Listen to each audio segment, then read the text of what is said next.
La vie. La vie, c'est le bien le plus précieux que Hachem puisse donner à l'homme. Et pourtant, que fait-on de notre vie ? C'est la question que tout à chacun se doit de se poser. On ne se la pose pas souvent. Il y a quelquefois des périodes de l'existence, lorsque les gens sont confrontés à des difficultés, où ils se posent la question de « qu'ai-je fait de ma vie ? Que vais-je faire de ma vie ? Que vais-je décider pour mon avenir ?» Si tant est que l'on décide.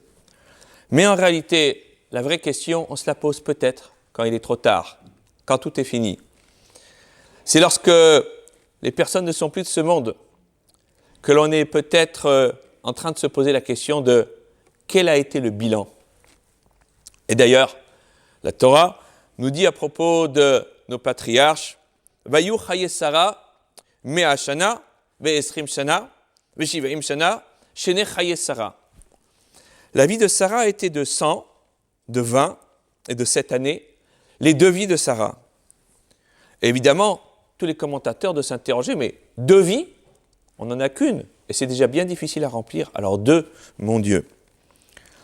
Mais en vérité, on peut dire que tout ce que l'homme vit sur cette terre, ça n'est vivant que dans la mesure où on va sanctifier le temps passé sur terre. On va consacrer notre vie à faire le bien autour de nous. Ça peut se produire dans notre vie professionnelle, ça peut se produire dans notre vie familiale, ça peut se produire dans notre entourage. Toute notre existence, eh bien, elle peut être consacrée au bien. Dans ce cas-là, on est vivant. Et puis, notre héritage spirituel, il peut perdurer même après notre mort. Et dans ce cas-là, eh bien, on est encore vivant. C'est d'ailleurs pour cela que dans les prières de Rosh Hashanah et de Yom Kippour, on dit à Dieu « Kilo tarpot bemotamet » car tu ne désires pas, littéralement, la mort de celui qui est mort. On se dit « Mais s'il est mort, alors comment est-ce qu'il peut mourir ?» On peut mourir plusieurs fois, et on peut vivre plusieurs fois.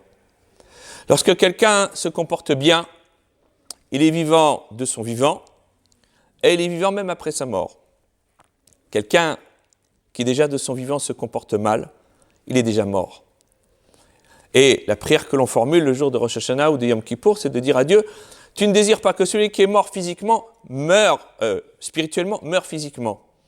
Parce que tant qu'il est vivant, il a la possibilité de s'amender, il a la possibilité de vivre, de redécouvrir la vie. Et finalement, l'histoire des patriarches n'est pas là à prendre comme un livre d'histoire. Ce n'est pas de l'histoire avec un grand H. Non, au contraire. On veut tout simplement nous enseigner Zé Sefer Toldot à Adam, le livre des générations de l'homme, le comportement à avoir en toutes circonstances.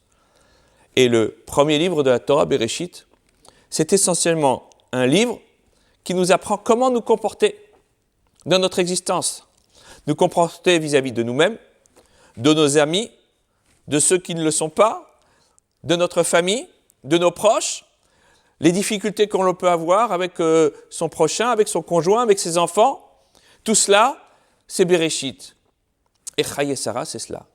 En réalité, lorsque Sarah est amenée à sa dernière demeure à Hebron par Abraham, eh bien, c'est le moment de faire le bilan.